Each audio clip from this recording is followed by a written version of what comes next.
Okay, so I have to sum it up. My child was a former 27-weeker with a history of Pseudomonas, tracheitis, septic shock, pneumonia, retinopathy stage 3, nephrocalcinosis, ear canal stenosis, laryngomalacia, reflux, hiatal hernia, paraventricular leukomalacia, encephalomalacia, infantile spasms, cerebral palsy, bronchopulmonary dysplasia, and myopia. So he's pretty sick, is what you're saying. Yeah, he was a disaster. He's had several procedures, including ABRs, that's like the test his hearing, which he can hear fine, MRIs, multiple EEGs, multiple scopes, laser eye treatment, G-tube placement, hernia repair, and fundoplication. He's been in the ER so many times, staff knows me by name. I mean, they see me come in and say, why are you here now? He's been in the ambulance so many times, like, it doesn't even bother me anymore. I'm just packed and ready to go when they pull up. I have a bag packed and ready to go to the hospital at all times. Which honestly I haven't used for all year. Let me see, where am I at? Yeah, it was like we couldn't be out of the last spring, a year and a half ago. We were not out of the hospital 2 weeks straight at all. We'd be out in 4 days, out for 5, back for 3 more. It was insane. He's flown stat twice. That does bother me. I'm not getting on that thing. But he was a mess, like needless to say. Since becoming a patient at Pompa Health Solutions, I named this whole thing Noah Found Grace because that's what we had on his incubator, but since becoming a patient at Pompa Health Solutions, Noah has found grace. He is seizure-free, and he's off all his medications. Before, he just used to lay around. He really didn't do much of anything. Now he can hold up his head better than he's ever been able to. Wait, but let me interject right there. When you said it's all occurred, like the first time that he was able to hold his head up, she called my house crying. Noah held his head up for the first time. And it was the first time, in like a year, because when he got his G-tube, he like went totally downhill, was regressed flagged back to a year before that. The first time he was adjusted, honest to God, he went home and he was just, it was crazy. Top bone. Went home, it was like the head was up. When he started digesting his food, she was like, Noah ate food. Noah had his first bowel movement. You called after that one, didn't you? No, I was there. I was like, he pooped. Yeah, exactly. Like, and it was seriously, because you got to be happy about that stuff, okay? I don't care. Because he was on Senecot every day. He couldn't do it by himself. So that was a huge thing for us. So he's still he's holding up his head better than he's ever been able to. He's more verbal, like he runs his mouth. I mean, he doesn't really say anything. Sometimes he'll say hi, or like he'll call his sister. Her name is Cheyenne. He'll say, "Hi," like, so we know he's calling Cheyenne. If you hold him up, he can actually walk. He has more of a personality. He hasn't gotten sick. He's a little congested right now, but I don't have a problem with that because we're not in the ER. He hasn't even been to the hospital or the ER or stayed at the hospital or anything since January of this year. Like, that is so huge for us. You don't even know. I've had 2 medical doctors from Children's Hospital call me. And the one woman, Ann Thompson, she said, we had all the doctors in one room.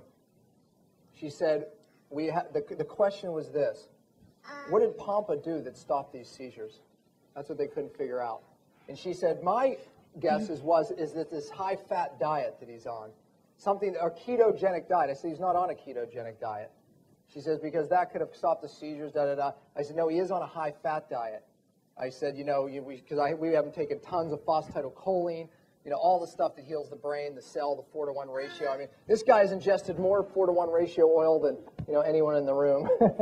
And anyway, so I explained to her, well, this is what we did. And she was like, because most of the doctors there were like, oh, yeah, they didn't have any idea. Well, pulmonology fought with me. I mean, I'm like, look, if I say no, do we need to go home? Like, I would have signed him out, and that would have been the end of it, because they wanted to give him Vital Junior. Yeah, and Vital I said, Junior was the battle. They wanted to feed this kid Vital Junior, which had hydrogen. All the 3 things that I told you cause inflammation, every one of them are in Vital Junior. Excitotoxins, bad man-made fats, and sugar.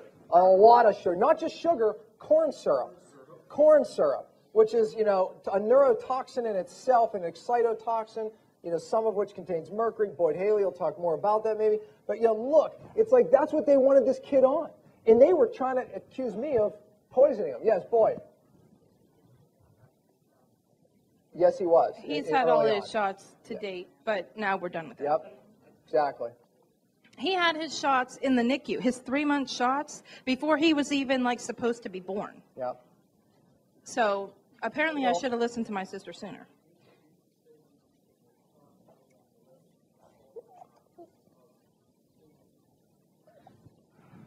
All right, so let me read this last thing, and this is going to be the worst part. Okay, so Noah turned 2 shortly after becoming a patient of Dr. Pompa's, because his birthday's in like 3-4 weeks or something. I was very depressed, honestly, because I had been told that if you can't sit up by the time you're 2, you probably won't walk.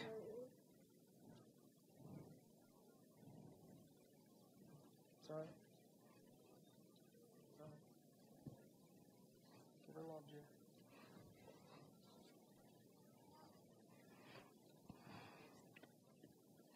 I was trying to come to terms with the fact, well, not the fact, the probability that my child would probably spend his life in a wheelchair. I have also found grace because Dr. Pompa has given me hope. Noah can, I'm going to show you in a minute. Noah can actually walk. If you hold him up under his arms, he can actually like take steps and stuff. And I believe that one day he will walk on his own, and that's when Dr. Pompa's taking us to Florida.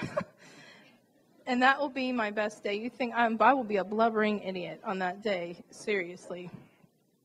Most of the world may not notice, but I know that God's working miracles through the work of Dr. Pompa.